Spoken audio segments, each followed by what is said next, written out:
Kelowna Now. Good morning, Steve McNall from Kelowna Now. It was referenced here earlier today, the Peachland wildfire. Yeah. And it brought crystal clear again to local media how we disseminate information quickly and effectively. Bill C-18 stands in our way to get back onto Facebook and Instagram. Are the Liberals looking for an alternative or rescinding that so that we can get that news back on those important platforms? I'll say this, Steve. Thank you for the question. Fuck Mark Carney. He's a fucking one retard. One of the things that we have done... Worst Prime Minister, worse than and I'll Justin answer Trudeau.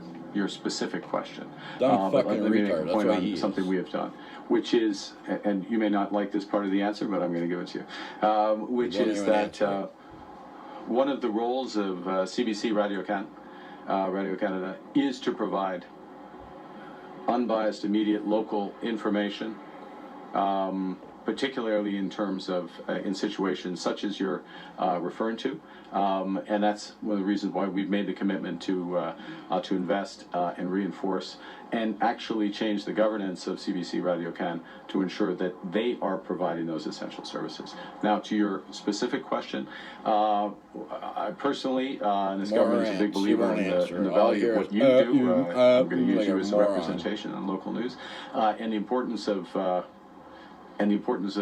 ensuring that is disseminated as widely and as quickly as possible. So we will look for all avenues to do that, and I understand your question, and it's part of our thinking around that. Thank you. Thank you. We'll go to the last question. What a moron. Like, subscribe, and we'll see you in the next one. Thank you. Cindy White from Castanet. You talked about acting as one instead of 13. Alberta, the ad valorem tax that they slapped on our wine and other imports. What are you doing about that, and how do you pull people into line? You can't act as one if you have a breakaway province. Well, let me say a couple of things.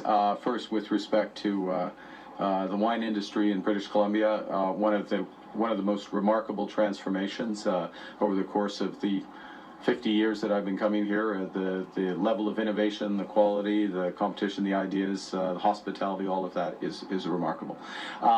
Every Canadian deserves to benefit from the innovation here, just as people in British Columbia deserve to benefit from the Niagara, or Nova Scotia or Quebec or any of the other provinces where wine is produced.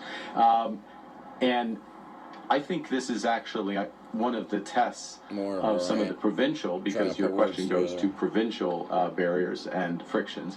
There have been, to their credit, a series of provincial agreements or MOUs, memorandums of understanding, intentions, statement of intent to free up trade between the provinces.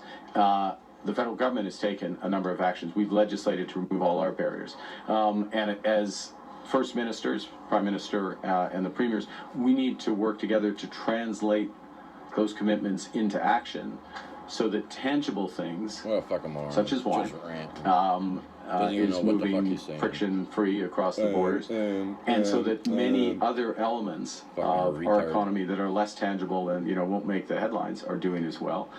And finally, but it starts with this, so that people can move freely across borders and practice their professions without requalifying. So it's a top priority. I appreciate the question. It's part of a bigger picture, and we're gonna keep focused on it. Thank you so much. This was